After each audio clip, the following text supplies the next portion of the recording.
बेटा इससे नेक्स्ट जो हमारे पास टॉपिक है वो है रिफॉर्मिंग। ठीक है, जो गैसोलीन हमारे पास नेचुरली जो है वो आती है या फिर हम उसे थोड़ा बहुत जो है वो रिफाइन कर लेते हैं, इसकी क्वालिटी बहुत इंपॉर्टेंट होती है। ठीक है, अगर तो ये अच्छी क्वालिटी का है तो आप जिस चीज में भी यूज करेंगे, चाहे वो एयरक्राफ्ट्स का, एयरप्लेन्स का इंजन है या फिर आपके जो बाकी व्हीकल्स हैं, ऑटोमोबाइल्स हैं, या फिर कोई और हैवी मशीनरी है जैसे जनरेटर्स वगैरह हैं, ठीक है, तो फिर तो वो आपके जो है वो उस मशीनरी को खराब नहीं करेगी और बड़ा स्मूथली जो है वो चलेगी अगर वो अच्छी क्वालिटी की है।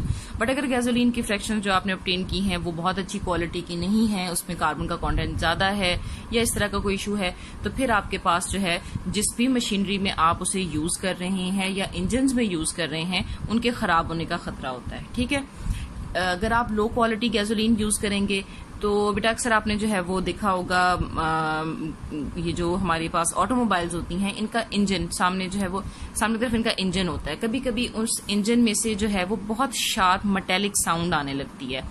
मेटेलिक साउंड मतलब बहुत जो है वो ऐसे लगे जैसे मेटल कोई जो है वो टकरा रहा है आपस में। ठीक है, उसे कहते हैं मेटेलिक साउंड। तो इस तरह की अगर शार्प मेटेलिक साउंड जो है वो पैदा हो सकती है अगर आप लो क्वालिटी गैसोलीन यूज करेंगे, उसे बेटा हम नॉकिंग कहते हैं। ठीक है, द शार्प दिस प्रोड्यूसेस यहाँ पे देखिए जी, when it burns in an automobile engine, low quality अगर गैसोलीन अगर that burns in an automobile engine, combustion can be initiated before the spark plug fires and this produces a sharp metallic sound called knocking। तो अगर इस तरह का हो कि low quality gasoline आप यूज कर रहे हैं तो फिर कंबशन जो है सबसे पहले जब आप गाड़ी को स्टार्ट करते हैं ना, हम जो की को जो है इग्निशन में जब डालते हैं, होता ये है कि एक स्पार्क होता है। ठीक है, वो स्पार्क होता है और उसके बाद आपके पास जो है जो भी आपने उसमें पेट्रोल डाला हुआ है, डीजल डाला हुआ है जो भी, तो उसके बाद वो फायर पकड़ता है और उसके बाद कंबशन होती है और वो इंजन स्टार्ट हो जाता है। लेकिन अगर लो क्वालिटी गैसोलीन होगा तो फिर आपके पास जो है वो बहुत अच्छी जो मशीनरी है वो खराब होने लग जाएगी और स्पार्क होने से पहले ही कंबशन स्टार्ट हो जाएगी। इसकी वजह से ये नॉकिंग की साउंड प्रोड्यूस होती है, इसे हम कहते हैं नॉकिंग। ठीक है, शॉर्ट क्वेश्चन में पूछा जाता है जी व्हाट इज नॉकिंग।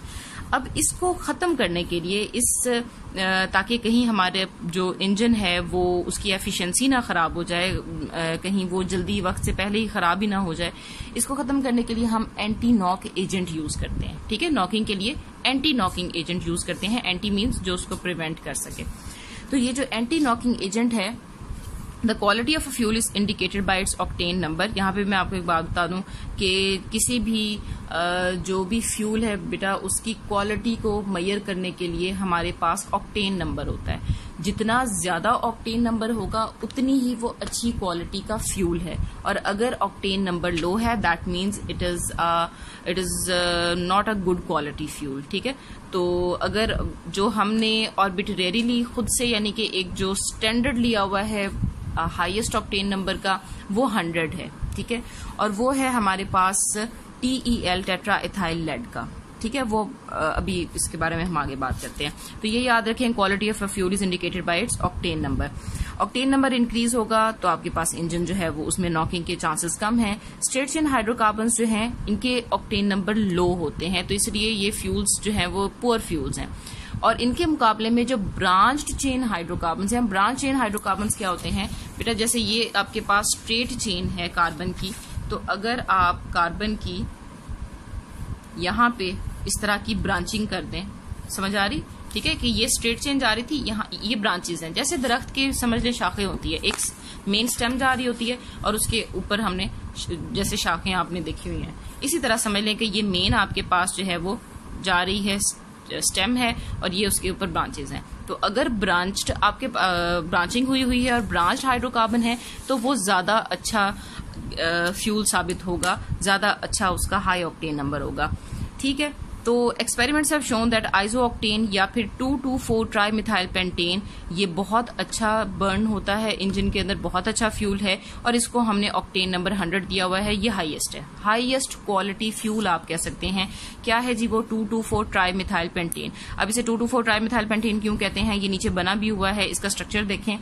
गिने जरा, जो मेन आपके पास कार्बन की चेन आ रही है 5 है, तो that is pentane, 5 for pentane. ठीक है, और इसकी सेकेंड कार्बन पे, ठीक है, जो सेकंड कार्बन है उसके ऊपर 2 मिथाइल ग्रुप लगे हुए हैं और फोर्थ कार्बन पे 1 मिथाइल ग्रुप लगा हुआ है, इसीलिए this is 2,2,4 tri methyl pentane, ये इसका नाम है। ठीक है, हो गया।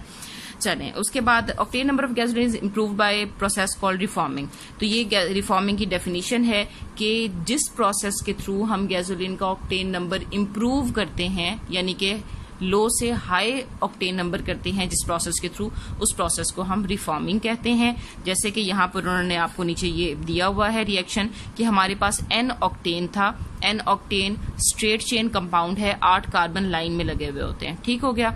उसे हम in the presence of heat और कैटलिस्ट कन्वर्ट करवा लेते हैं 2,2,4 ट्राईमिथाइल ऑक्टेन में। अभी मैंने बताया कि ये जो कंपाउंड है इसका हाईएस्ट ऑक्टेन नंबर है, तो आपने the compound having low octane number you have converted it into the compound having high octane number। इस प्रोसेस को हम रिफॉर्मिंग कहते हैं, या आप इसको एग्जांपल के तौर पे भी दे सकते हैं। ये भी कभी कभी लॉन्ग क्वेश्चन में भी आ जाता है, शॉर्ट क्वेश्चन में तो आता ही आता है, लॉन्ग में भी आ जाता है कभी रिफॉर्मिंग। ठीक है। फिर जी ऑक्टेन नंबर जो कि of a poor fuel can also be improved. इसके अलावा आप इसे अगर स्मॉल क्वांटिटी किसी के साथ जो है वो जैसे कि टेट्राइथाइल लेड है, यहाँ पर उन्होंने दिया हुआ है, अगर आप उसके साथ ब्लेंड कर लेंगे लो क्वालिटी गैसोलीन को या फ्यूल को, तो तब भी उसका ऑक्टेन नंबर जो है वो आप इंक्रीज करवा सकते हैं। अब जैसे कि इन्होंने कहा है टेट्राइथाइल लेड, इसे TELB स्मॉल इसकी एब्रिविएशन में कहते हैं। टेट्राइथाइल लेड क्या है जी? It is an efficient anti knock agent but has one serious disadvantage. Its combustion product lead oxide is reduced to metallic lead which is discharged into the air through the exhaust pipe and causes air pollution। Tetraethyl lead वैसे तो बहुत अच्छा anti knock agent है, लेकिन इसका एक disadvantage ये है कि ये पोल्यूशन कॉज करता है, क्योंकि ये क्या करता है जी, मेटेलिक लेड PB जो मेटेलिक लेड है उसे जो है वो एनवायरनमेंट में छोड़ता है, और लेड जो है वो कैंसरस है। मेटेलिक लेड जो है एनवायरनमेंट के लिए बहुत बुरा है और ह्यूमन हेल्थ के लिए भी इसके कैंसरस इफेक्ट्स होते हैं। तो ये एक इसका डिसएडवांटेज है। शॉर्ट क्वेश्चन यूं भी आता है कि जी what is an anti knock agent, वो आप बता सकते हैं। ठीक है। ये भी पूछ सकते हैं कि जी व्हाट इज TEL, ठीक है, वो आपने बताना है। स्ट्रक्चर भी साथ जो है वो बना दीजिएगा। टेट्राइथाइल का मतलब होता है लेड के ऊपर 4 इथाइल ग्रुप्स लगे हुए हैं, C2H5, ठीक है, 4 लगे हुए हैं। और इसका यूं भी पूछ लेते हैं कि जी टेट्रा इथाइल लेड का या एंटी नॉक एजेंट का डिसएडवांटेज बताएं इस एंटी नॉक एजेंट का। ठीक है। तो ये आपके पास जो है वो शॉर्ट क्वेश्चन लॉन्ग क्वेश्चन दोनों तरह से आपने ये तैयार करने हैं। इसे भी प्रिपेयर कर लीजिएगा और इससे आपने लिख लेना है साथ तैयार करने के बाद। ठीक है। जो भी क्वेश्चन हो अपने पास लिख लीजिएगा, कल के लेक्चर में यू कैन आस्क। ओके जी, अल्लाह हाफिज।